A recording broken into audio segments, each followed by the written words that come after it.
भारतीय संस्कृतीप्रती, भारतीय सगळा समाज बांधला जातोय त्या सणांनी आणि उत्सवांनी. निसर्गाप्रती कृतज्ञता व्यक्त करण्याचा हा पर्वकाळ आहे.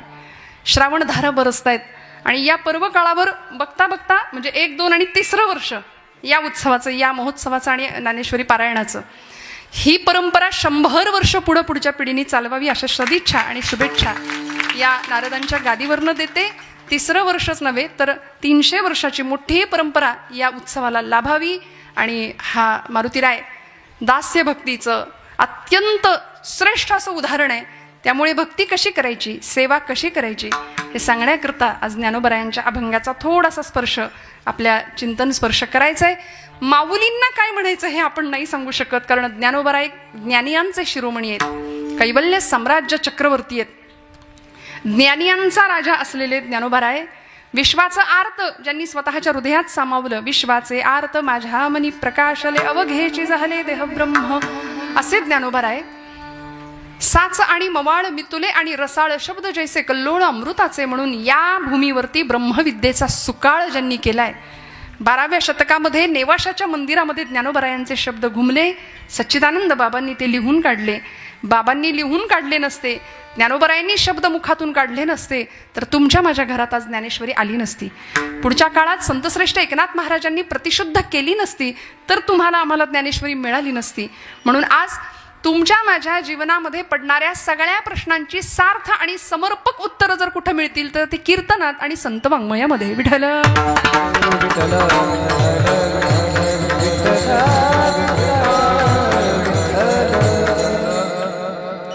माऊलींचा 750वा हा जन्म सोहळा आहे. आपण 750 वर्षानंतर सुद्धा ज्ञानोबरायांची ओवी प्राणपणाने जपतो. एक तरी ओवी अनुभवावी असं म्हणून नामदेव महाराज आम्हाला सांगतायत की त्या आईप्रती, त्या माऊलीप्रती अशी संवेदना बाळगा की मी तिचं लेकरू आहे. म्हणून असं म्हणतं, जगात ज्याला आई नाही ना त्यांनी माऊलींकडे जायचं, आणि ज्याला बाप नाही, ज्याला पिता नाही, त्यांनी तुकोबरायांच्या चरणावर जायचं. ज्ञानोबा तुकोबा आमचे आईबाप आहेत. विश्वाची माय झाली ना ज्ञानोबराय. आणि आज त्यांच्या सबंध वाङ्मयामध्ये मग ज्ञानेश्वरी असेल, जिला आपण भावार्थ दीपिका असं म्हणतो. का हो भावार्थ दीपिका?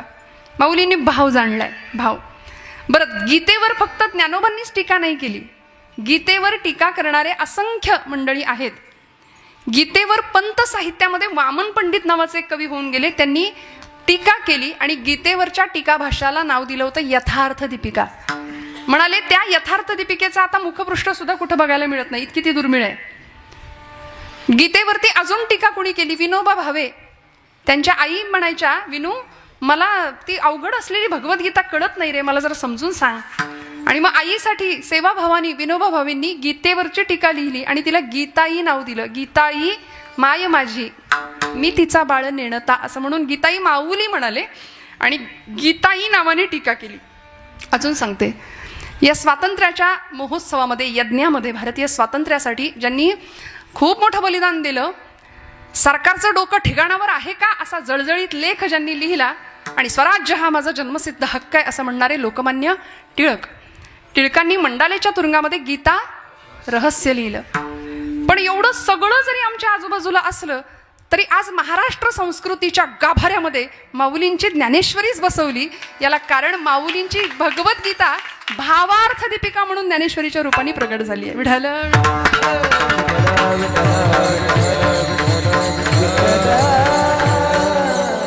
कारण माऊलींनी भावार्थ दीपिका का म्हटलं? भाव जाणला ज्ञानोबरायांनी, भाव. आणि म्हणून भाव हा भक्तीचा सौभाग्य तिलक आहे असं मी विधान करेन. भाव नुसती भक्ती अंतःकरणात असून उपयोग नाही, भाव हा भक्तीचा सौभाग्य तिलक आहे. सौभाग्यवती एखादी स्त्री सगळे अलंकार परिधान केलेत पण कपाळाला कुंकू नाही, असं जर असेल तर भक्ती भावाशिवाय तशी दिसते.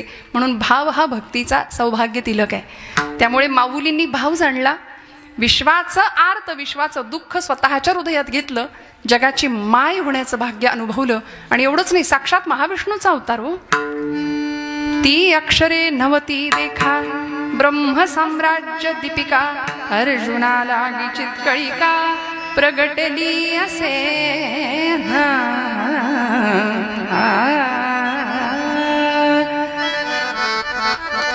ती अक्षरे नव अक्षर आहेत कुठं ती ब्रह्मसाम्राज्य दीपिका एकेका अक्षरात आहे माझा रमाकांत असं जर महाराज म्हणतात तर ते प्रत्येक अक्षर ब्रह्माशी अनुसंधान साधणार आहे. परतत्वाचा स्पर्श प्रत्येक अक्षराला आहे.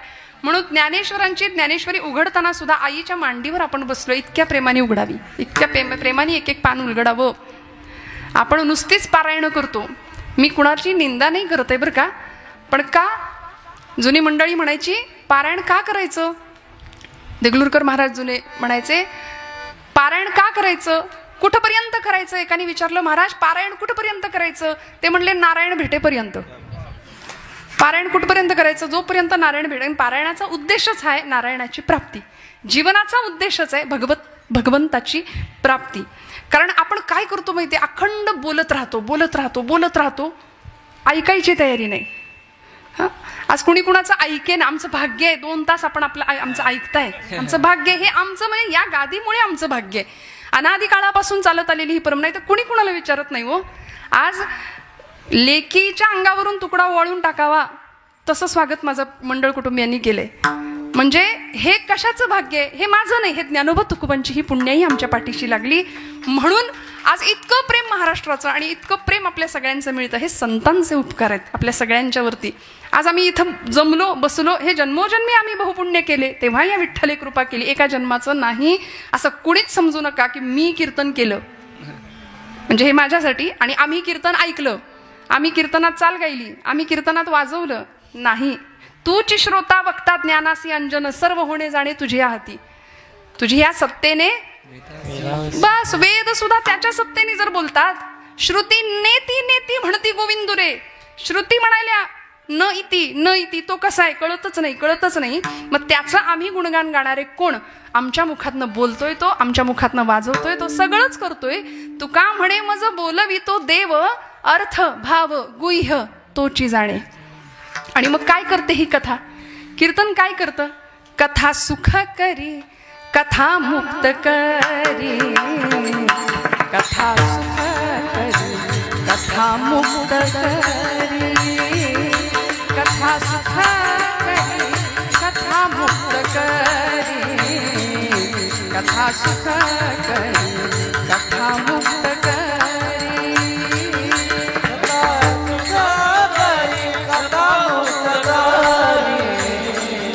कथा सुख करी कथा मुक्त करी,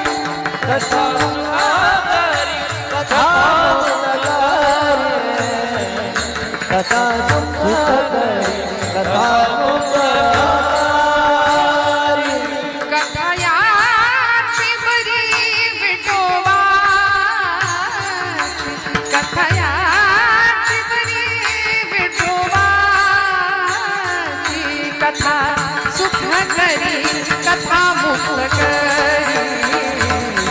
कथा सुख करी कथा मुक्त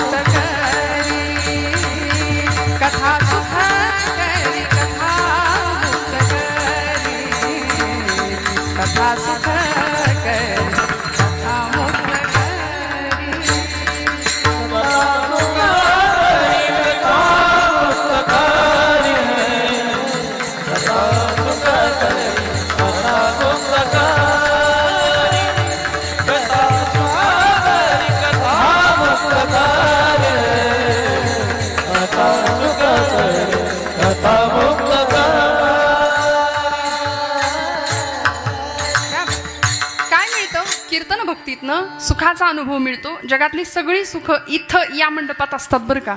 आपल्याला वाटतं सगळीकडं सुख आहे, सुख सगळीकडं नाहीये. सुख फक्त कथेत आहे, कीर्तनात आहे. कथा सुख करी कथा मुक्त करी, कथा याची बरी विठोबाची. तुका म्हणे कथा देवाचेही ध्यान समाधी लावून उभा असे. देव कीर्तनात येतो, नाचतो, डोलतो, देव कीर्तनात समाधी लावून उभा राहतो. हे संतांचं म्हणणं आहे. मग आम्ही कोण कीर्तन करणारे.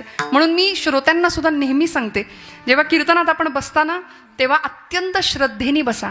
व्यवहारातला सगळा मोठेपणा गुंडाळायचा इथं आल्यानंतर आणि अत्यंत श्रद्धेने कीर्तनाला येऊन बसावं.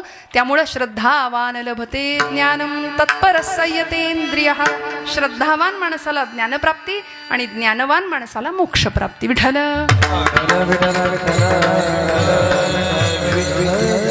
मग इथं आल्यानंतर कुठं कधी मिळतो? येथ मनाचा मारू न करिता, इंद्रिया दुःख न देता, येथे मोक्ष असे आयता श्रवणाची माझी.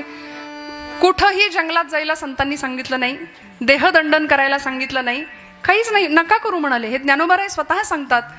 कीर्तनात फक्त येऊन बसलो आपण की येथे मोक्ष असे आयता. सध्या आयतं आपल्याला आवडतं की नाही? सगळं मोक्ष सुद्धा आयता म्हणतायत ज्ञानोबाराय आपल्याला मिळेल. कुठं? कीर्तनामध्ये. होय अंग हरिरूप ही भावना इथं आल्याशिवाय राहणार नाही. म्हणून मी मगाशी म्हटलं, आपण नुसतं बोलतो, मिळवत काही नाही, ऐकत काही नाही. आपण नुसतं चालतो चालतो चालतो, पण पोचत कुठंच नाही. सगळे धावतायत बघा. आता जो तो धावतोय, उठल्यापासून रात्री झोपेपर्यंत अखंड धावपळ चालू आहे. प्रत्येकाची अखंड धावपळ चालू आहे. मला काकांचं नाव काय सांगितलं मगाशी? संबेर. हां हां, रामहरी काका. त्यांचंही खूप मोठं योगदान आहे खरं. आता सहज ते दिसले म्हणून आठवलं. कसं असतं, एक एक एक एक ते मध्येच काहीतरी आठवतं आम्हाला. ठरवून काही नसतं ना हो. त्यामुळे आमची काही अशी स्क्रिप्ट आम्ही नाही तयार करत. त्यामुळे काकांनी सुद्धा आज खरं तर त्र्यंबकच्या दर्शनाला भोलेनाथांच्या आज खूप मोठी तयारी माझ्यासाठी त्यांनी केली होती. पण माझ्या भाग्यात खरं तर योग नव्हता. मी त्यांनाही नमस्कार करते. मी सांगत होते, आपण चालतो, नुसतं चालतो चालतो चालतो, पण पोहोचत कुठंच नाही. मग काय करायचं? पायानी चालतो, ती नुसता प्रवास होतो. तो पायानी चालल्यानंतर नुसता प्रवास होतो. पण ज्यावेळी आम्ही हृदयाने चालतो ना, तेव्हा ती तीर्थयात्रा होते, तेव्हा ती यात्रा होते. आम्ही बघतो, सगळं बघतो, पण डोळ्यांनी बघतो ते फक्त दृश्य असतं, आणि हृदयाने बघतो ते दर्शन असतं. मग देव कुठे बघायचा?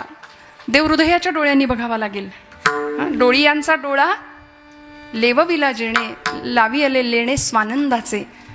डोळियांचा डोळा दावी आला जेणे. कृपा किती मोठी असते, भगवत कृपा, सद्गुरु कृपा किती मोठी असते. या चर्मचक्षूंना न दिसणारं ते अंतचक्षूंना दिसतं. आणि मग जीवन परिपूर्ण झाल्याचा भाव एखाद्या साधकाला, भक्ताला मिळतो, अनुभूती प्राप्त होते, जी तुकोबरायांना मिळाली, जी ज्ञानोबरायांना मिळाली. समाधी हा शब्द बोलायला जितका सोपा आहे ना, तितकाच तो कठीण आहे. समाधी आपण पटकन म्हणून जातो, पण सोप्या भाषेत सांगायचं तर मनाची टिकणारी अखंड प्रसन्नावस्था म्हणजे समाधी आहे, असं आमच्या पुरतं बोलूया. पण ज्ञानोबराय समाधी अवस्थेमध्ये जातात, निर्गुण परमात्म्याचा तत्वबोध घेतात किंवा निर्गुण परमात्म्याशी एकरूप होतात. आणि आम्ही आजपर्यंत संजीवन समाधीच्या गप्पाच मारत बसलो नुसत्या. आम्ही त्या अनुभवापर्यंत जाऊ शकत नाही, कारण संजीवन समाधी घेणारे फक्त ज्ञानोबराय, फक्त ज्ञानोबराय. मग ती समाधी उखडून बघण्याचा सुद्धा अनेकांनी प्रयत्न केला. ज्यांचा भाव कमी पडला त्यांनी ज्ञानोबराय 1 की 2 अशाही चर्चा केल्या. म्हणाले 16 वर्षात एवढं होऊच शकत नाही. मग ज्ञानेश्वरी लिहिणारे ज्ञानोबराय वेगळे, अमृतानुभव लिहिणारे ज्ञानोबराय वेगळे, रेड्यामुखी वेद बोलवणारे ज्ञानोबराय वेगळे, आणि ज्ञानेश्वरी लिहिणारे ज्ञानोबराय वेगळे. हे ज्यांच्या बुद्धिमत्तेची मला असं वाटतं मीठ मोहऱ्यांनी दृष्ट काढावी, त्यांचा विचार असा असतो. पण आमचा भाव समृद्ध असेल ना, तर आम्हाला कळतं साक्षात ज्ञानोबराय महाविष्णूचा अवतार आहे, कैवल्याचा पुतळा. कैवल्याचा पुतळा प्रगटला भूतळा, कैवल्याचा प्रगटला भूतळा, कैवल्याचा पुतळा प्रगटला भूतळा, कैवल्याचा पुतळा प्रगटला भूतळा. चैतन्याचा जिव्हाळा ज्ञानोबा माझा, चैतन्याचा जिव्हाळा ज्ञानोबा माझा, साधकांचा मायबा दर्शन करेचा, साधकांचा मायबा दर्शन करेचा, साधकाचा मायबा दर्शन करेचा, साधकाचा मायबा दर्शन करेचा.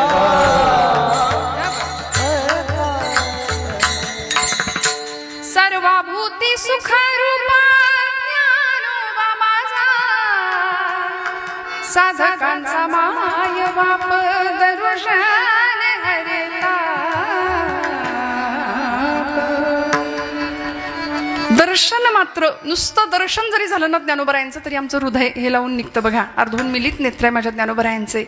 समाधीला नुसतं पाहिलं आणि निष्ठावंत एखादा वारकरी ज्यावेळी समाधीजवळ जातो, माझी माऊली म्हणून मिठी मारतो, तेव्हा हृदय गलबलल्याशिवाय राहत नाही.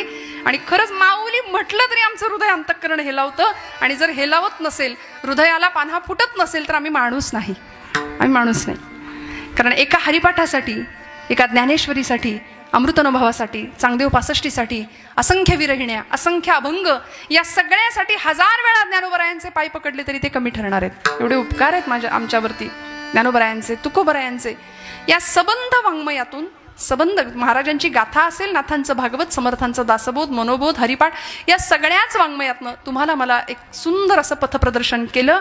कारण अपूर्ण असलेला जीव पूर्णत्वाला कधी जाईल? मी एक प्रश्न विचारून चिंतनाला आपण सुरुवात करूया. काय जीवाची दशा काय असली पाहिजे? जीव पूर्णत्वाला कधी जातो?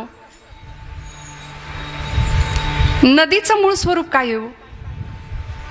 नदीचं मूळ स्वरूप काय आहे? जागे आहेत ना सगळे? हा, नदीचं मूळ स्वरूप काय आहे? म्हणजे जिथून नदी येते, हा, ते नदीचं मूळ स्वरूप. आपलं मूळ स्वरूप काय? हा जीव कुठून निर्माण झाला? शिवापासून. मग आपलं मूळ स्वरूप शिवतत्व आहे. हा, आई वडील हे व्यवहारात आहेत, पण आपण मूळ आपला सगळ्यांचा बाप तो आहे. ऐसा तो समर्थ ब्रह्मांडाचा धनी, तो मोठा आहे, तो जगतचालक आहे, जगाचा बाप आहे, अखिल कोट ब्रह्मांडाचा नायक असं म्हटलंय. अनेकांना प्रश्न पडले होते, शास्त्रज्ञांनी शोध लावले, आकाशामध्ये एकच आकाशगंगा आहे असं एक शास्त्रज्ञांना वाटलं. नंतर शोध लावत गेले, तेव्हा असं वाटलं नाही 2 आकाशगंगा आहेत. काहींना वाटलं नाही 3 आहेत, काहींना वाटलं 4 आहेत. अजून शोध लावत गेले आणि त्यांना कळेच ना. म्हणाले असा अनंत आकाशगंगा आहेत, इन्फिनिट, असंख्य आकाशगंगा आहेत. आणि तो जो अनंत शब्द आमच्या तुकोबरायांनी वापरला, अनंत ब्रह्मांडे उदरी हरी हा बालक नंदा घरी. ज्या आकाशगंगा आपण अनंत म्हणतो, आमचं विज्ञान, आमचं भूगोल आम्हाला सांगतं, ती अनंत ब्रह्मांडाचा नायक असलेला तो भगवंत, ती अनंत ब्रह्मांड ज्याच्या उदरात आहे, सहस्त्र शीर्षा सहस्त्राक्ष, असा भगवंत आहे. किती मोठा आहे! अनंत बाहू दरवक्त नेत्रम, विभूती योग सांगतो भगवंतांचा. पश्यामि त्वाम सर्वतोऽनंत रूपम नान्तं न मध्यम न पुनस्तवादिं पश्यामि सर्वेश्वर विश्वरूपम, पश्यामि विश्वेश्वर विश्वरूपम. ज्याला आदी नाही, अंत नाही, मध्य नाही, असा मोठा भगवंत. मग त्याचा शोध लावायचा असेल तर या जीवाला त्या शिवापर्यंत परत एकदा प्रवास करावा लागेल. आणि मग ही जन्ममरणाची येरझार आहे ना, ती संपेल. आम्ही नुसतेच फिरतोय. संसार या शब्दाचा अर्थ ज्ञानोबराय ज्ञानेश्वरी सांगतात, उपजणे आणि निमणे या नाव संसार. उपजणं म्हणजे काय? जन्माला येणं. निमणं म्हणजे जाणं. नुसतंच येतोय. किती वेळा जन्मा यावे, नुसती फजिती करतोय आपणच आपली स्वतःची. त्यामुळे अशी फजिती आपली होऊ नये याकरता संतांना आपली तळमळ वाटली, म्हणून आमच्या जीवनाचा एक सुंदर मार्ग त्यांनी दिला. सुंदर जीवन दिशा दिग्दर्शन केलं. मी म्हटलं नदीचं मूळ स्वरूप काय आहे? आपल्याला आपलं विज्ञान, आपलं भूगोल आपल्याला सांगतं की सूर्याच्या उष्णतेने समुद्राच्या पाण्याची वाफ होते. ती वाफ हलकी असल्या कारणाने वर जाते. हा, आणि हळूहळू त्या वाफेचे ढग तयार होतात. ते ढग थंड प्रदेशामध्ये आले की मग त्यातून पर्जन्यवृष्टी होते. तो पडणारा पाऊस पुढं ओहोळ, डोंगरातून, काड्या कपारींमधून वाहत सपाट प्रदेशावर येतो आणि तिची बनते नदी. ती नदी परत जाऊन मिळते तू का म्हणे गंगा सागर.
तुम्ही एकमय एकमय. कुठे जाते नदी? समुद्राला जाऊन पोहोचते आणि एकरूपत्व पावते. नदीचं मूळ स्वरूप म्हणजे समुद्र. तसं या जीवाचं मूळ स्वरूप आहे ते शिवतत्व. जीव शिव दोनी जीव शिव दोनी एक रूपा झाले. जीव शिव दोन्ही एक रूप झाले. जीव शिव दोन्ही एक रूप झाले.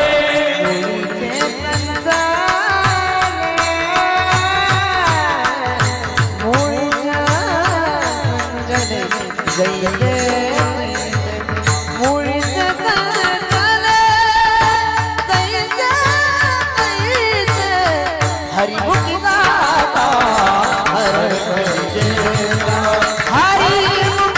गाता हरपली चिंता.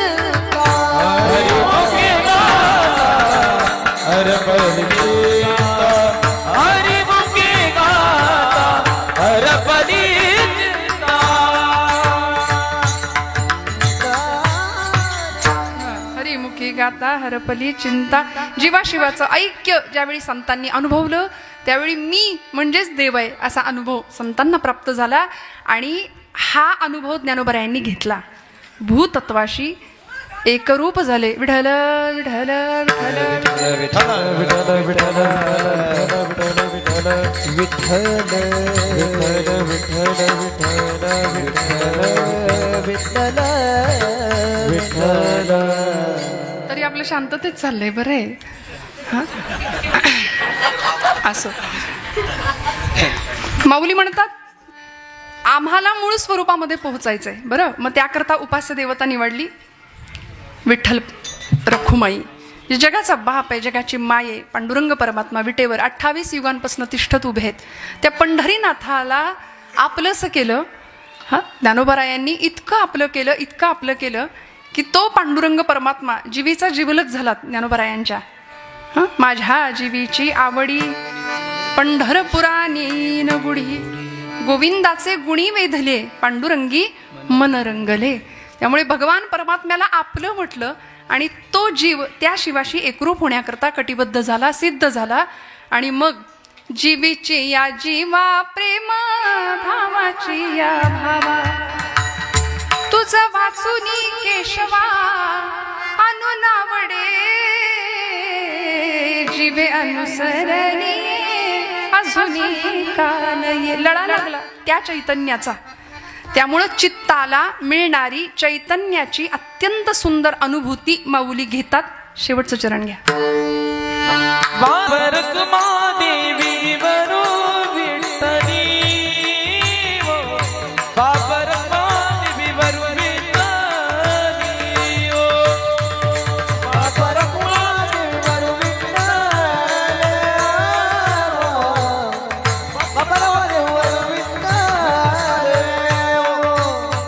चित्ती चैतन्य चोरून नेले ओ. चित्ती चैतन्य चोरून नेले ओ. नेले ओ. नेले ओ. नवसिये नवसिये माझ्या नवसिये ओ. नवसिये नवसिये माझ्या नवसिये ओ. नवसिये नवसिये माझे नवसिये ओ. नवसिये नवसिये माझे नवसिये ओ.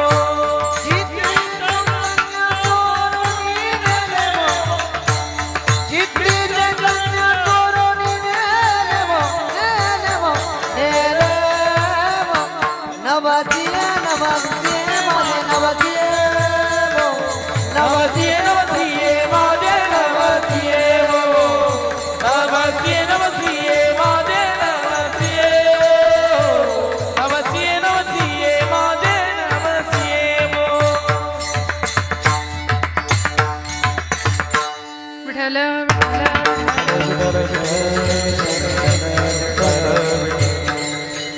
भैरवी घेतली. मग अनेकांना वाटलं झालं कीर्तन, अजून तर 10:30. मला 12पर्यंतची परवानगी आहे. तुम्ही मला म्हणायचं नाही वाजले की 12 परत. त्यामुळे मला आज पूर्ण परवानगी आहे. पण तरीसुद्धा 12 वाजतील एवढं कीर्तन नाही करणार, काळजी करू नका. पण मला प्रवेश तिकडून दिसला, मला नाही कळलं कसं काय, म्हणून म्हटलं शेवटचं चरण घेऊया. चित्त चैतन्य चोरून नेले, त्या चित्ताला त्या चैतन्याचा लळा लागला पाहिजे.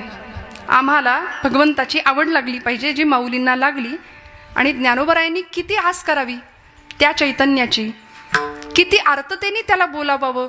पडिले दूर देशी मज आठवे मानसी, मज आठवे मानसी. नको नको हा वियोग. इतकी आर्तता, इतका विरह भगवंताविषयी आपल्याला वाटतो का? प्रश्नचिन्ह. नाही. आपण आपल्या घरच्यांची वाट बघतो, आपण आपल्या परमप्रिय माणसाची वाट पाहतो, पण देवाची वाट नाही पाहत. माऊलींनी विरहिण्या लिहिल्या. आर्त भगवंताचा विरह सहन नाही झाला, त्या चैतन्याची अनुभूती घेण्याकरता हा जीव तळमळला.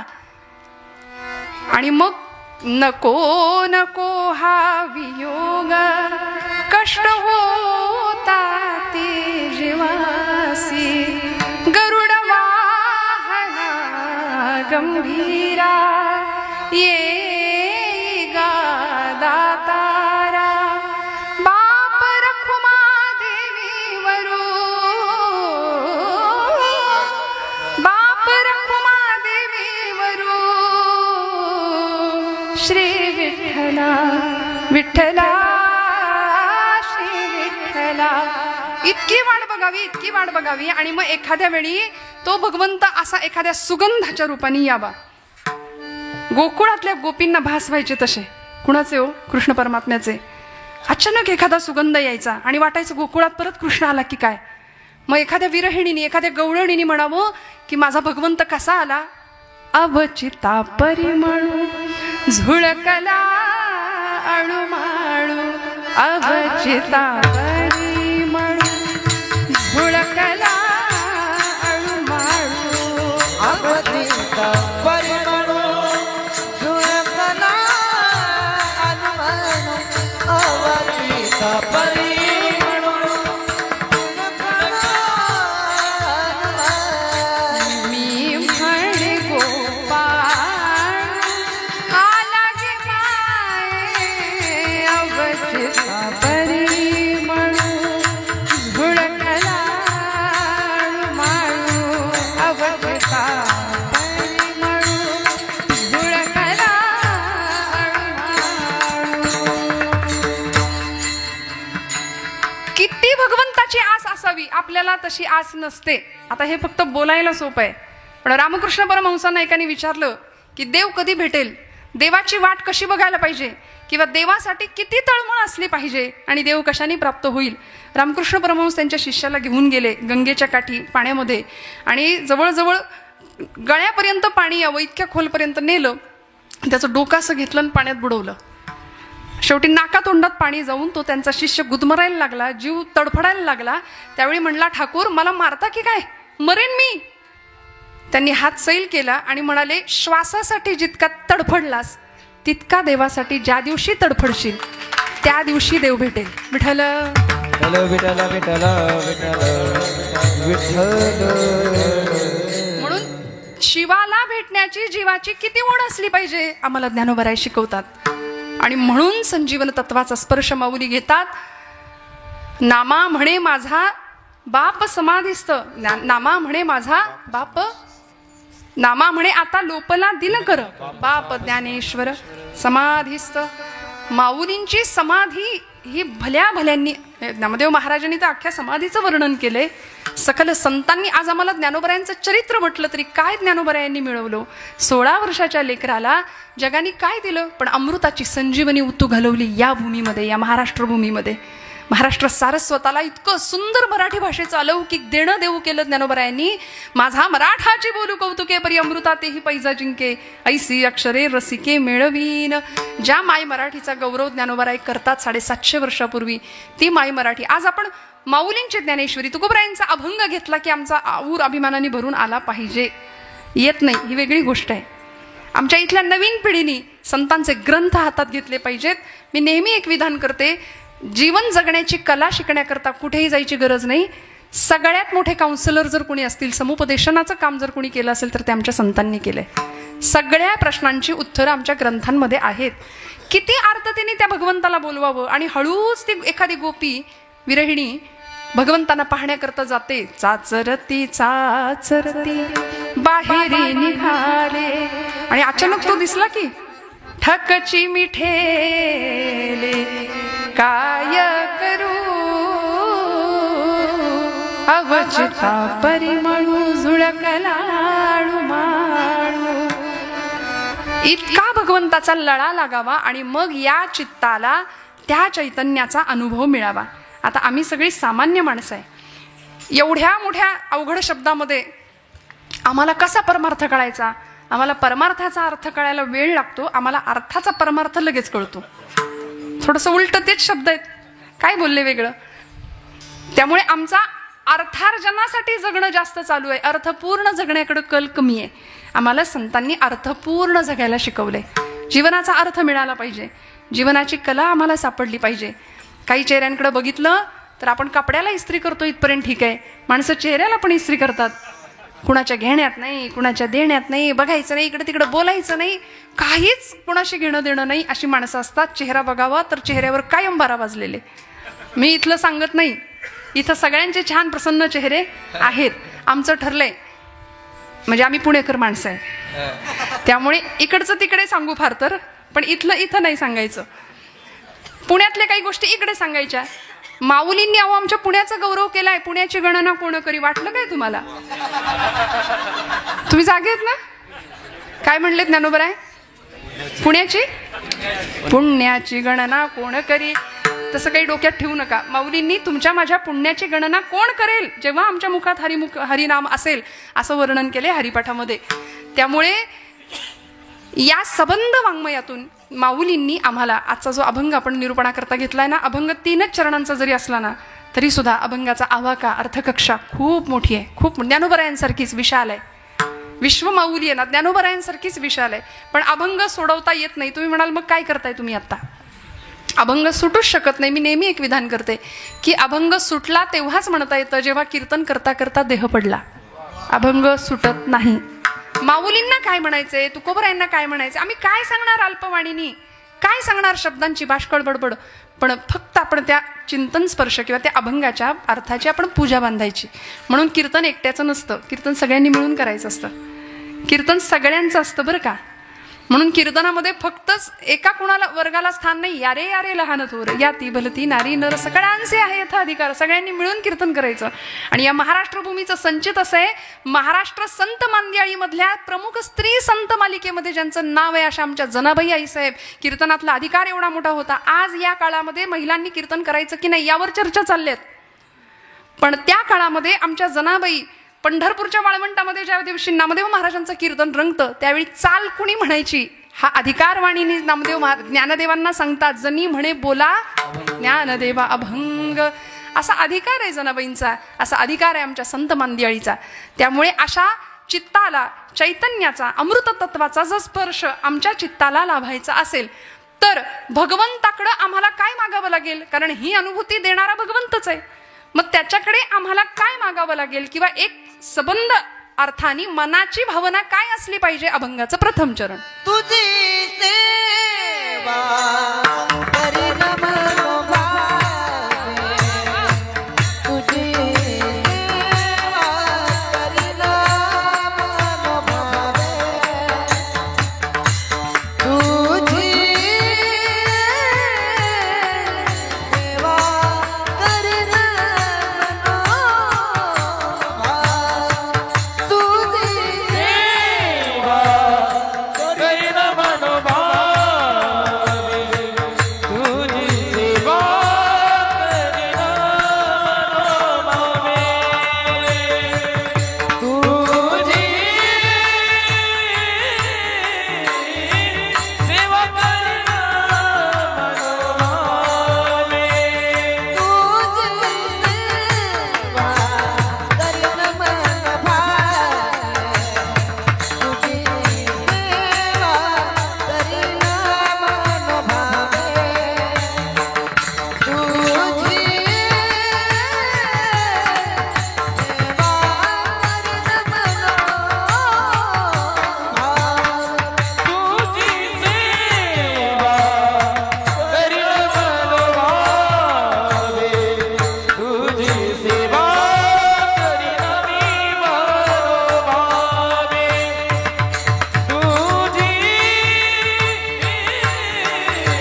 दैवत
वा वा, जोरदार टाळी वाजवा, जोरदार सगळ्यांसाठी. गोड गोड. तुझी सेवा करीन मनोभावे माझे मन गोविंदी रंगले. आता सुरुवात झाली बरं का आपली. तुझी सेवा करीन मनोभावे माझे मन गोविंदी रंगले. नवसिये माझे नवसिये वो पंढरीचे दैवते विठ्ठले वो. गोड एक याचना केली भगवंताकडे. भगवंताकडे योजक म्हणून नाही जायचं, याचक म्हणून जायचं बरं का. दोन शब्दामध्ये फरक आहे.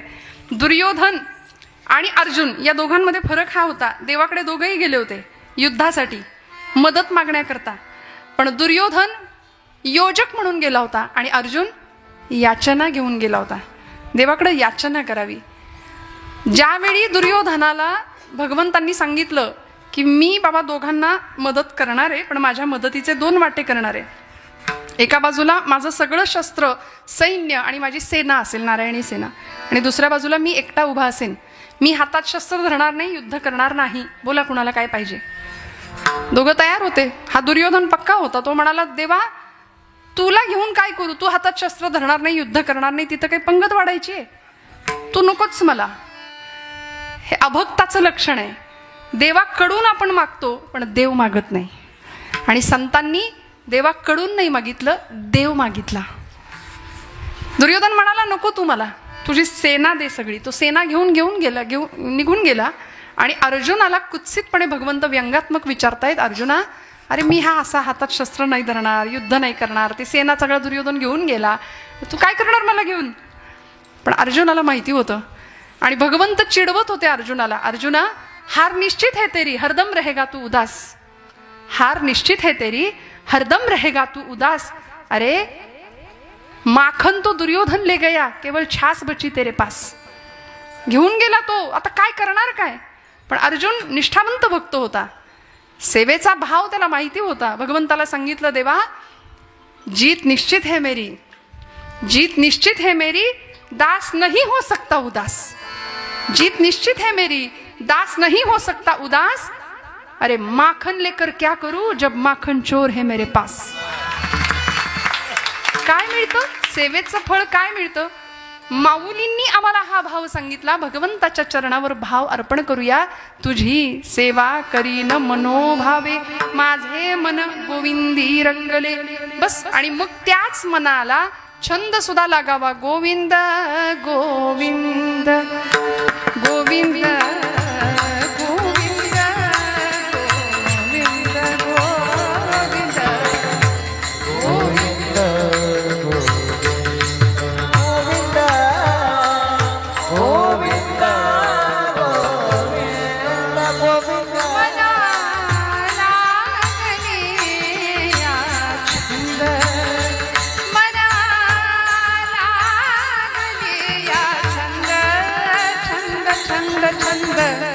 मग गोविंद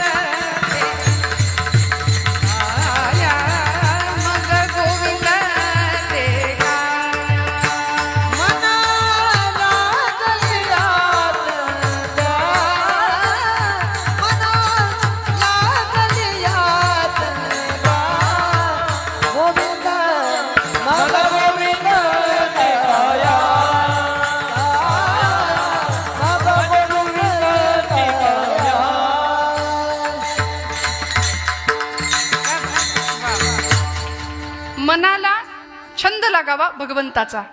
माझ्या मनाला गो छंद. खरंच 12 वाजतील नाही तर मग छंद माझ्या मनाला गो छंद. नित्य गोविंद गोविंद नित्य गोविंद गोविंद माझ्या मनाला गो छंद. गोड भगवंताच्या नामाचा, त्याच्या रूपाचा छंद आम्हाला लागावा आणि भगवंताच्या नामाशी, त्याच्या रूपाशी, त्याच्या चरणांशी आमचं मन एकरूप व्हावं. माझे मन गोविंदी रंगले, रंगून जावं भगवंताच्या रंगामध्ये. माऊली म्हणतात भगवंताची सेवा माझ्याकडून घडली पाहिजे. याचक भावनेने पांडुरंग परमात्म्याकडे एक प्रकारची मागणीच करतात की मला तुझी सेवा घडू दे, माझ्याकडून तुझी नितांत अखंड सेवा घडू दे. तुझी सेवा करीन मनोभावे शब्द वापरला, मनोभाव. मनावर सगळ्या संतांनी खूप भाष्य केले. मनो हि द्विविधम प्रोक्तम शुद्धम च शुद्धमेव च अशुद्धम काम संकल्पम शुद्धम काम विवर्जितम. मन एव मनुष्याणाम कारणम बंधमोक्षयोः. हे मन बंधाला कारण ठरतं. हे मन अत्यंत चंचल आहे, दुष्ट आहे, हट्टी आहे. असं भगवद्गीतेत अर्जुन सुद्धा तक्रारी करतो भगवंताजवळ, देवा काय करू, हे मन ऐकतच नाही. चंचलम ही मन कृष्ण प्रमाति बलवदृढम तस्याहम निग्रहम मन्ये वायोरिव सुदुष्करम. अत्यंत चंचल आहे मन. बरं, याच मनाच्या शुद्धतेसाठी ज्ञानोबराय भगवद्गीतेचा 12वा अध्याय आम्हाला सांगतात. अथ चित्तम समाधातुम न शक्नोषि मयि स्थिरम अभ्यास योगेन मामिच्छाप्तुं धनंजय मय्येव मन आधत्स्व मयि बुद्धिं निवेशय निवसिष्यसि मय्येव अत ऊर्ध्वं न संशयः. या सगळ्या मनाभोवतीच सगळं फिरवलं भगवंतांनी. मनाची शुद्धी, चित्ताची शुद्धी. त्यामुळं ती शुद्ध, कशामुळे शुद्धता मिळेल, ते मन अत्यंत पवित्रतेने भगवंताच्या चरणाशी जाईल. त्यामुळे माऊलींनी शब्द वापरला, मला सेवा करायची, पण नुसती वरवर नाही सेवा. आमची सेवा वरवरची असते. तुका म्हणे नको वर पंग देवा, तुका म्हणे नको वर पंग देवा, तुका म्हणे नको वर पंग देवा, तुका म्हणे नको वर पंग देवा, तुका म्हणे नको वर पंग देवा, तुका म्हणे नको वर पंग देवा, तुका म्हणे नको वर पंग देवा, तुका म्हणे नको वर पंग देवा. घेई माझी सेवा भाव शुद्ध, घेई माझी सेवा भाव शुद्ध, तुका म्हणे नको वर पंग देवा, तुका म्हणे नको वर पंग देवा, तुका म्हणे नको वर पंग देवा, तुका म्हणे नको वर पंग देवा. ही माझी सेवा भाव शुद्ध, ही माझी सेवा भाव शुद्ध, तुका म्हणे नको वर पंग देवा, तुका म्हणे नको वर पंग देवा, तुका म्हणे नको वर पंग देवा, तुका म्हणे नको वर पंग देवा. तुका म्हणे नको वरपंग देवा. बघा ना, हा आनंद कुठे आहे का दुसरीकडे? खरं सांगा, इथं बसलेल्यांनी सगळ्यांनी सांगा, हा आनंद दुसरीकडे कुठे आहे का? आपण वरवर येऊन बसलो का इथे? उगीच आपलं आता घरी बसवेनाच म्हणून आपण इथे आलो का? नाही ना, अंतःकरणापासून आलो ना. घेई माझी सेवा भाव शुद्ध. वरवरची भक्ती भगवंतालाही आवडत नाही. देवाला काय लागतो? पत्रम पुष्पम फलम तोयम यो मे भक्त्या प्रयच्छति तदहम भक्तिवरुतम अश्नामी प्रयतात्मनः. पत्र पुष्प फल तोय काहीही द्या, पण मनापासून द्या, भावपूर्ण अंतःकरणाने द्या. मी आवडीने सेवन करतो, मला दुसरं काही लागत नाही, काही लागत नाही. त्यामुळे भगवंताची सेवा कशी घडावी? तुझी सेवा करीन मनोभावे माझे मन गोविंदी रंगले. भावाचे 5 प्रकार शास्त्रकार आम्हाला सांगतात. एक भाव फक्त सांगून मी पुढे जाणार आहे.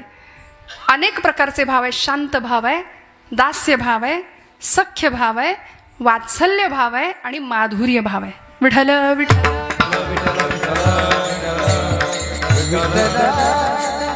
आपण पटपट उदाहरण सांगत पुढे जायचं. आता सगळे जागे राहा. शांत भावाचं उदाहरण, गुरु शिष्यामध्ये शांत भाव असतो. शिष्याचा गुरुप्रती असलेला भाव शांत भाव असला पाहिजे. खूप मला कळतं असं म्हणून गुरुसमोर कधीच नाही बसावं. जो जो जयाचा घेतला गुण तो तो म्या गुरु केला जाणं, म्हणून गुरुसी आले थोर पण जग अवघेचे जग सर्वत्र गुरु दिसे. आपण अशा दशेमध्ये असावं. शांत भावाचं हे उदाहरण. सख्य भावाचं उदाहरण काय? आपल्या सगळ्यांना माहिती आहे. भगवंताचा सखा कोण होता हो? अर्जुन होता. रुजू स्वभावाचा होता, मवाळ स्वभावाचा होता. आणि अर्जुनाचं प्रतिनिधित्व करून तुमच्या माझ्या संभ्रांत असलेल्या सगळ्या समाजाला भगवंतांनी भगवद्गीतेचं ज्ञानामृत पाजलं कुरुक्षेत्रावर. असा अर्जुन हा सख्य भक्तीचा अत्यंत सुंदर उत्तम असं उदाहरण आहे. सख्य भावाचं उदाहरण आहे. शांत भाव, सख्य भाव, दास्य भाव. आपण ज्यांच्या समोर बसले होत आता, जगात असं उदाहरण आहे दास्य भक्तीचं. दास्य भावानी सेवा केली भगवंतांची आमच्या मारुतीरायांनी. रामायणातलं मारुती हे नाव जर काढून टाकलं तर काय उरतं? काही उरत नाही, काही नाही उरत. म्हणून तर मारुतीरायांना भगवंतांनी शेवटचा अनुभव दिला. भक्ताला देवानी अनुभव दिला. चित्त चैतन्य चोरून नेले. काय अभंगाभोवती फिरायचं बघा ना. दास्य भावाचं सर्वोत्तम उदाहरण आहे ज्ञानोबा आमचे मारुतीराय. मारुतीरायांनी रामांची किती सेवा करावी. रामबाण होते मारुतीराय रामांचे. प्रत्येक सेवेला, प्रत्येक कामाला हजर. प्रत्येक कामाला हजर आहेत. जन्म झाल्यापासून राम राम राम राम, श्रीराम जय राम जय जय राम, अखंड नामाचा एवढा उच्चार करावा आणि राम कार्यासाठीच आपलं जीवन समर्पित करावं. दास या शब्दामध्ये काय काय येतं? मने सहित वाचा काया. तुकोबराय म्हणतात अवघे दिले पंढरीराया. देवाला मन द्यायचं, वाणी द्यायची, वाचा द्यायची, काया म्हणजे देह देऊन टाकायचा आणि सगळं देवाच्या कार्यासाठी समर्पित करायचं. म्हणून तर त्याचा प्रसाद म्हणून मारुतीरायांना मिळाला. हा प्रसंग मी बऱ्याचदा सांगितलेला, अनेकांनी ऐकलाही असेल. काय मिळालं? त्याचं फळ म्हणून काय मिळालं? त्या सेवेचं फळ काय मिळालं? ज्यावेळी रामराज्याभिषेकाच्या प्रसंगी मारुतीराय, आता मारुतीरायांचं अधिष्ठान आहे म्हणून सांगते, सगळी वानर सेना म्हणजे लंका दहन झालं, मारुतीरायांनी सगळे पराक्रम केले. एवढंच नाही, रावणाचं आणि रामाचं युद्ध झालं, रावण वध झाला आणि सगळे आता अयोध्येच्या दिशेने माघारी आले, निघून आले. सगळी वानर सेना आली. नळ, नीळ, जांबुवंत, सुग्रीव, अंगद सगळे आले. प्रभू आले, सीतामाई आल्या. आणि आता अभिषेक, रामराज्याभिषेक सोहळा. त्या सोहळ्यामध्ये सगळ्यांना प्रसाद मिळणार होता. सगळेजण आनंदात होते. सगळ्यांना प्रसाद मिळणार होता. लक्ष्मण महाराजांकडे यादी होती. सगळ्यांना खात्री होती यादीमध्ये पहिलं नाव कोणाचं असलं पाहिजे? मारुतीरायांचं नाव पहिलं असलं पाहिजे. जशी आपल्याला खात्री तशी तिथल्या सगळ्यांना खात्री होती दरबारातल्या की मारुतीरायांचं नाव पहिलं असलं पाहिजे. पण लक्ष्मण महाराजांनी यादीत नाव पहिलं वाचलं. राजे सुग्रीव. सुग्रीव महाराज आले, प्रसाद घेतला, नमस्कार केला, निघून गेले. युवराज अंगद. अंगद आले, प्रसाद घेतला, निघून गेले. नळ, नीळ, जांबुवंत सगळी वानर सेना यायला लागली. पण मारुतीरायांचं नावच यादीत दिसेना कुठे. सगळ्यांना चिंता लागली. मारुतीरायांना स्वतःला चिंता लागली. ते असे वर मान करून बघायला लागले. मी इथं आहे, दिसलो नाही का तुम्हाला अजून? फोटोत कशी मान आपण वर करतो, मी दिसलो पाहिजे. तसं भक्ताचा भोळा भाव काय होता मारुतीरायांचा. मी रामाला दिसलो पाहिजे माझ्या. म्हणून देवा मला विसरलात का तुम्ही? अंतःकरणाची भाषा आहे. वाईट वाटलं. पण रामांसमोर असे समोर आले आपण दिसावं म्हणून आणि म्हणले, रामा प्रभू मला दुसरं काही नको, मला प्रसाद नको, पण तुमच्या पायाखालची एखादी चुरगळलेल्या फुलाची पाकळी जरी मला दिली ना तरी ती मला चालेल, पण मला प्रसाद द्या प्रभू. मारुतीरायांचं नाव नाही यादीत. मारुतीरायांच्या नावाचा उच्चार होईना. शेवटी मान खाली घातली आणि मारुतीरायांकडे बघून रामांनी सुद्धा मान खाली घातली. तेव्हा आईसाहेब बोलल्या आणि म्हणाल्या, अहो तो कधीचा तळमळतोय, त्याला द्या प्रसाद. प्रभू जगत चालक, अखिलकोट ब्रह्मांडाचा नायक, मर्यादा पुरुषोत्तम सिंहासनावर बसून प्रभू रामचंद्र आपल्या जानकीला, आईसाहेबांना सांगतायत, सीते माझ्या भक्ताच्या नादी लागू नको. त्याला देण्याकरता माझ्या या हृदया व्यतिरिक्त दुसरं काही नाहीये, काही नाहीये. मी काय देणार त्याला? मी काय देणार? वाह फकीरी क्या है अमीरी, दासी तेरे चरणों की. मी काय देऊ त्याला? आणि मारुतीराय म्हणाले, जशी रामांनी मान खाली घातली. टाळ्या एकदा वाजवा यांच्यासाठी. क्या बात, वा वा.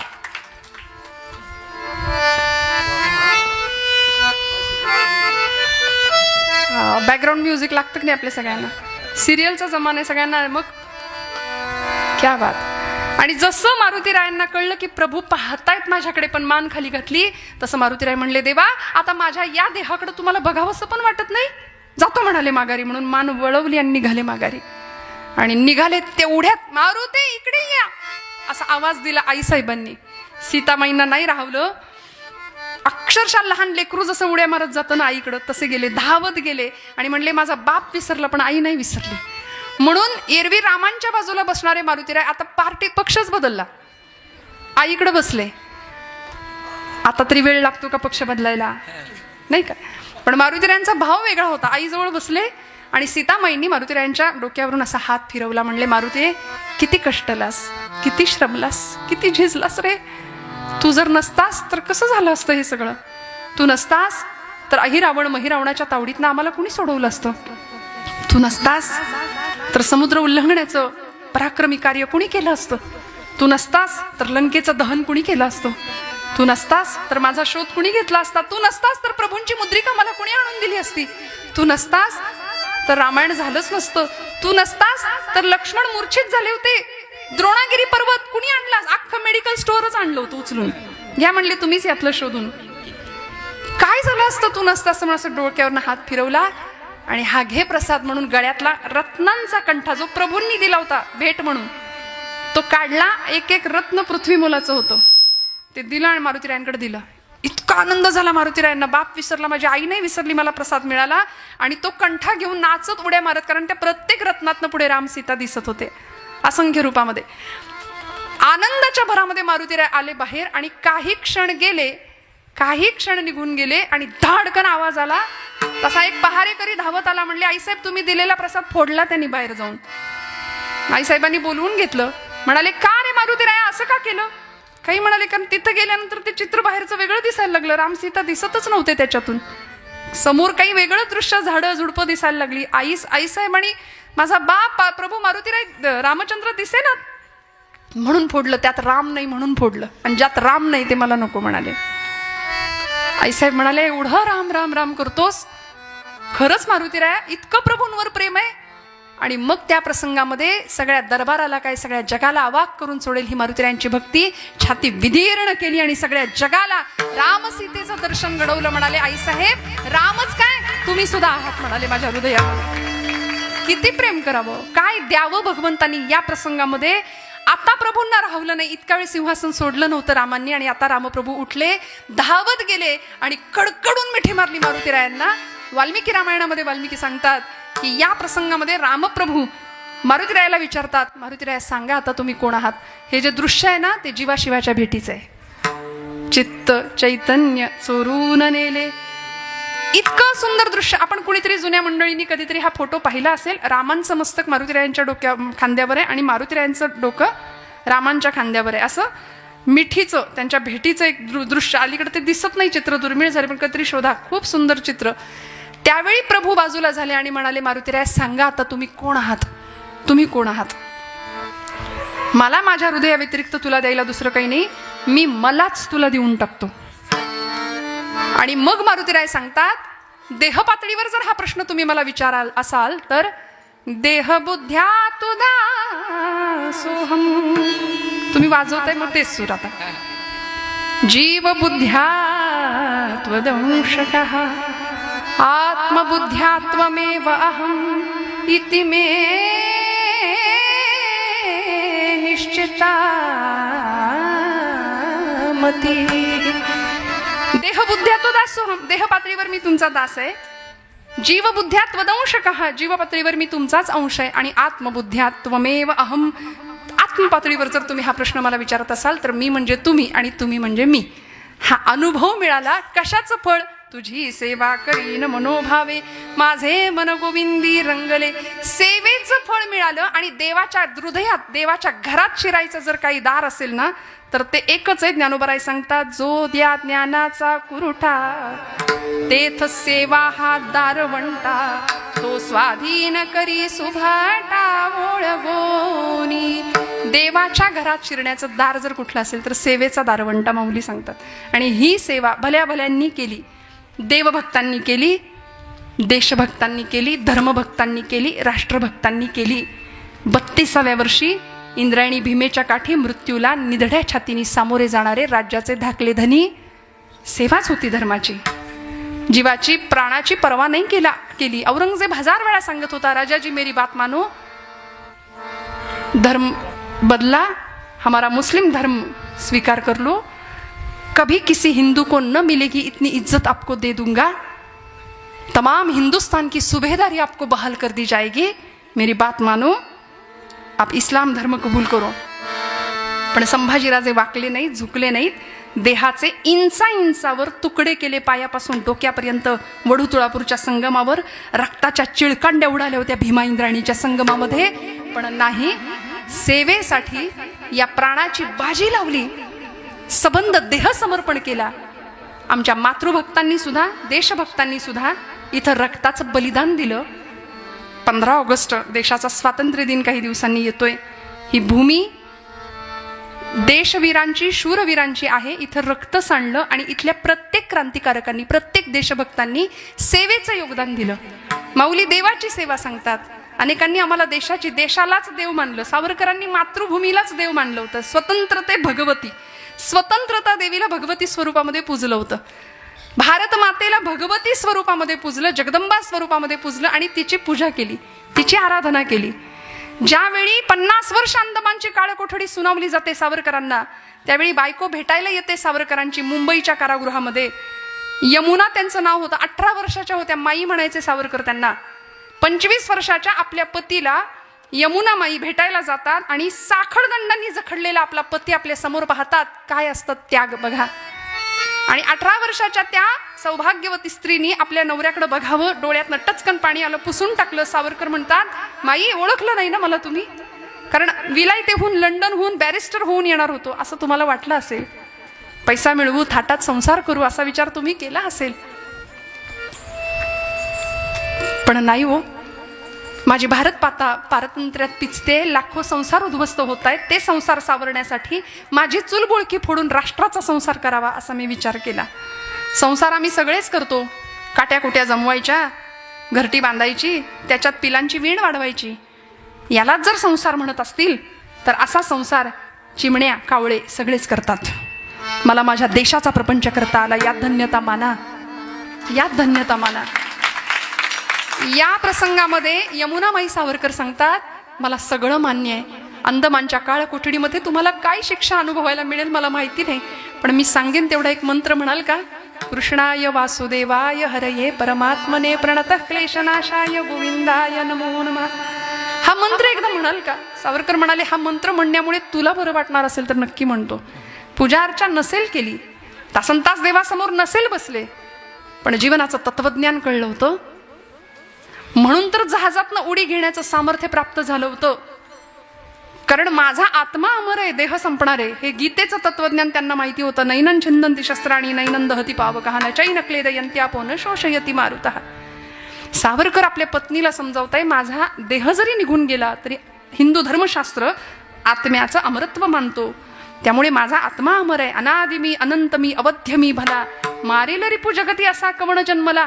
पुण्यामध्ये आपण आला तर डेक्कनच्या चौकामध्ये सावरकरांचं स्मारक आहे, जिथं विदेशी कपड्यांची होळी त्यांनी केली होती. तिथं ते अक्षरं कोरलेली आहेत, अनादि मी, अनंत मी. हे गीतेचं तत्वज्ञान ज्यावेळी सावरकर लिहितात त्यावेळी सेवेचा भाव आम्हाला स्पष्ट कळतो. काय मातृभूमीप्रती सेवाभाव असेल, का माऊलींनी हीच सेवा सर्वश्रेष्ठ मानली असेल आणि पांडुरंगाला तीच सेवा मागितली असेल. मी माझ्या देशाची सेवा करणार, मी माझ्या मातृभूमीची सेवा करणार. आणि अगं बायकोला सांगतायत की दरवर्षी वटपौर्णिमेला हा असा पती तू मागशील तरी कसा, कारण या जन्मात मी तुला इतकं छळलंय, इतका त्रास दिलाय, काही नाही सुख मिळालं माझ्यामुळे तुला. पण 18 वर्षाच्या यमुनामाई काय करतात, काय असते निष्ठा, काय असतो सेवाभाव, काय असतं समर्पण. यमुनामाई अशा खाली वाकल्या, तुरुंगाच्या सडीतून हात आत घातला, पायाला स्पर्श करायला. सावरकर मागे झाले, म्हणले माई काय करता? पाय बघून ठेवते म्हणाल्या, पाय बघून ठेवते, पुढच्या जन्मात चुकायला नको. कारण स्वतःच्या प्रपंचाची राखरांगोळी करून, स्वतःचं चुलबुळकं फोडून हा राष्ट्राचा संसार करावा असा पती पुरुषोत्तम जर भगवंतांनी या जन्मात मला दिला असेल ना, तर जन्मोजन्मी हाच पती मिळावा अशी भगवंताकडे प्रार्थना करते. पाय बघून ठेवते, पुढच्या जन्मात चुकायला नको. इतकं प्रेम मातृभूमीप्रती, इतकं प्रेम देशभूमीविषयी. आणि मग याचा परिणाम म्हणून आज आपण आपले हे सगळे दिवस पाहतोय बरं का. सीमेवर जवान लढतोय ती त्याची देशसेवा आहे. शेतामध्ये घाम गळणारा शेतकरी आहे ती त्याची काळ्या आईची सेवा आहे. म्हणून आपण जेवायला बसताना कायम या दोघांना मी नेहमी म्हणते, दोघांना आठवायचं. मऊ गादीवर अंग बिछाण्यावर टाकताना या देशाचा जवान आणि या देशाचा किसान, या दोघांचं स्मरण करून अन्नाचा घास पोटात घालावा. कारण हे सगळं त्यांचं देणं आहे आम्हाला, हे सगळे त्यांचे उपकार आहेत. छत्रपती शिवाजी महाराजांना घडवणारी जिजाऊ मातोश्री काय सेवा भाव रुजवला असेल बरं. राजा म्हणून मिरवायचं नाही, हे राज्य नसे शिवबाचे, हे राज्य देवधर्माचे, हे राज्य तुझं नाही. इथं सिंहासनावर तू बसणार नाही, अनेकांच्या रक्ताचं बलिदान इथं सिंचन होईल आणि मग तू राजा म्हणून राज्याभिषेक होईल 6 जून 1674 रायगडावर. त्यामुळे हे राज्य देवधर्माचं आहे राजा. म्हणून कायम संस्कारांची आणि सेवाभावाची पेरणी ज्यांनी छत्रपतींच्या काळजामध्ये केली. काय असतो सेवाभाव? या रायगडाचं बांधकाम ज्यांनी केलंय ते आमचे शिवकाळातले इंजिनियर होते, हिरोजी इंदलकर. राजांनी विचारलं होतं, इतकं सुंदर बांधकाम केलंय हिरोजी काका, काय देऊ तुम्हाला, काय बक्षिसे देऊ? काही नको म्हणाले. फक्त रायगडाचं बांधकाम पूर्ण झालं आणि ज्या पायरीवरून सगळी मंडळी जातील तेव्हा तुमच्या दर्शनाला, तेव्हा त्या पायरीचा चिरा बनून राहतो आणि तिथं लिहितो सेवेसे ठाई तत्पर हिरोजी इंदलकर. हजारो शिवभक्त, हजारो मावळे ही पायरी तुडवून जातील तेव्हा हा देह राजा तुमच्या चरणाशी समर्पण केल्याची कृतार्थता माझ्या नशिबाला येईल. हा असतो सेवाभाव का. ज्यावेळी अफजल खान वधाच्या मोहिमेला राजे चालले होते की नाही, अफजल खानाचा मोठा अक्षरशः वरवंटा येत होता महाराष्ट्राच्या दिशेने आणि राजे अफजल खानाच्या मोहिमेच्या दिशेने चालले होते. काय घडलं होतं? त्या आदिलशहाच्या दरबारामध्ये ती बडी बेगम साहिबा चांदीच्या तपकामध्ये सगळा तो विडा फिरवत होती. कुणीच विडा उचलत नव्हतं आणि बडी बेगम साहिबा न राहून म्हणाली, क्या इस दरबार में कोई भी मर्द नहीं है? एवढं ऐकलं आणि तो अफजल खान नावाचा पठाण उठला आणि त्यांनी तो विडा उचलला आणि म्हणाला, शिवाजी को यूं पकड़ के लाऊंगा. शिवाजी तो पहाड़ का चूहा है. बड़ी बेगम साहिबा हुशार होती, ती म्हणली, शिवाजी पहाड़ का चूहा, चूहे को पकड़ने के लिए कितनी फौज चाहिए बताओ. म्हणजे उंदराला पकडायला किती सेना पाहिजे तुला? तो म्हणाला, युही कोई 20-22 हजार, 22,000 उंदराला पकडायला. म्हणजे तोही मनातनं घाबरलाच होता. पण झालं काय? पैजेचा विडा उचलून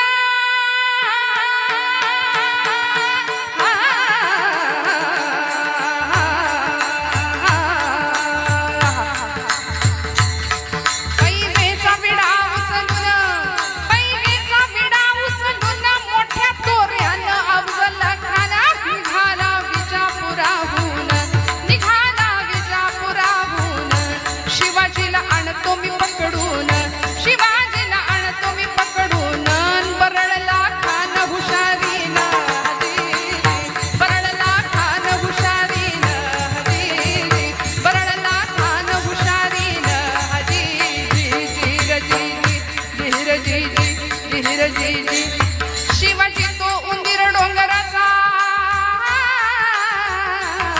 शिवाजी तो उंदीर डोंगराचा, शिवाजी तो उंदीर डोंगराचा, शिवाजी तो उंदीर डोंगराचा, बच्चा मराठ्याचा नेहम काय त्याचा, कदाचित घेईल माझा प्राण, कदाचित घेईल माझा प्राण.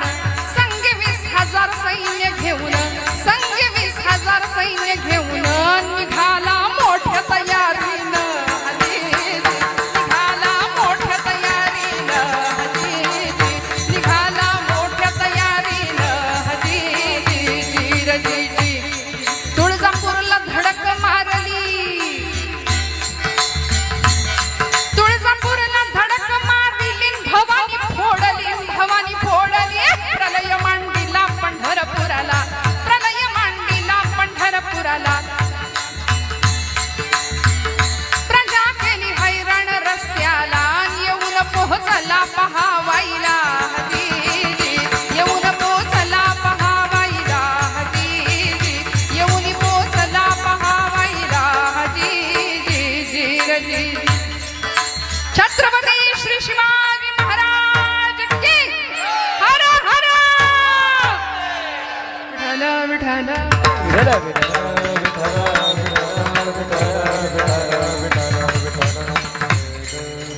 निघाला ना प्रतापगडाच्या दिशेने स्वराज्याच्या दिशेने अफजल खान येत होता. येता येता तुळजापूरची भवानी तिच्यावर घण घातला जगदंबेवरती. पांडुरंगाच्या भक्तांनी पांडुरंगाची मूर्ती चंद्रभागेच्या डोहात लपवून ठेवली म्हणून पांडुरंगा हाताशी नाही लागला. पण अनेक मंदिरांना खणत्या लागल्या, पहारी लागल्या. अनेक देवळांचा, मंदिरांचा, मूर्तींचा विध्वंस करत अफजल खान येत होता. आणि त्याच्या मोहिमेच्या दिशेने अनेक मावळे सज्ज होते राजांच्या बरोबर. राजा, आम्ही लढू, आम्ही सेवा करू स्वराज्याची. जीवाची बाजी लावून सगळे मावळे तयार होते. 65 वर्षाचे कान्होजी काका राजांकडे आले आणि राजांना सांगितलं, राजा हे बघ पत्तूर पाठवले अफजल खानाने. आणि त्या पत्रात लिहिलं होतं, कान्होजी काका तुम्ही शिवाजी राजांचे निष्ठावंत मावळे आहात, तुम्ही आम्हाला येऊन मिळा. राजाने दिलं नाही एवढं वतन आणि एवढं सगळं आम्ही तुम्हाला देऊ, तुम्ही आमच्याकडे येऊन आमच्याकडे काम करा. लेकाचा दम देतोय आणि नाही दिलं, नाही आलात तर पुढच्या होणाऱ्या परिणामाला सिद्ध राहा. राजा बघितलं का लेकाचा दम देतोय म्हणले, काय करू? राजे म्हणाले, काका अफजल खान तुम्हाला बोलावतोय, तुम्ही जाऊ शकता. कारण माझ्याकडे शस्त्रसाठा सैन्यसाठा कमी आहे, आपल्याकडे किल्ल्यांची संख्या कमी आहे, मावळे कमी आहेत. अफजल खान फार मोठा वरवंटा घेऊन स्वराज्यावर चालून येतोय. या मोहिमेत कदाचित विजय मिळेल न मिळेल, पराजयाला सामोरं जावेल. आणि बुडणाऱ्या जहाजामध्ये आपण होऊन आपलं बोचकं कोण आणून ठेवेल? तेव्हा तुम्ही हवं ते करा. तो खंडोजी खोपडे गेले ना, उतरावळीच्या जहागीर त्यांना दिली होती, अफजल खानाकडे निघून गेले ते. कान्होजी काका म्हणले, अरे एक खंड्या गेला म्हणून सगळे गेले काय? 6000 पोरं घेऊन आलोय तुझ्या दिमतीला, तू सांगशील त्या मोहिमेवर उभा राहतो. ही असते निष्ठा आणि हा असतो सेवाभाव. कान्होजी काकांनी शिवाजी राजांना समजवावं, राजा मी आलोय तुझ्या बाजूनं लढायला. शिवाजीराजे लहान होते, खूप लहान वय होतं, 22 वर्षाचं वय होतं या अफजल खान मोहिमेच्या वेळी. शिवाजीराजे सांगतात, काका ऐका माझं, तुमचं वतन जाईल, तुमची सगळी जहागिरी निघून जाईल, काही हाताशी राहणार नाही, जायचं असेल तर जाऊ शकता. कान्होजी काका 65 वर्षाचे होते. सेवाभाव काय असतो, काय मिळवायची ही इच्छा नव्हती, निष्काम भक्ती. धावत गेले. आतमध्ये देवघरात पळी पंचपात्र होतं, त्यात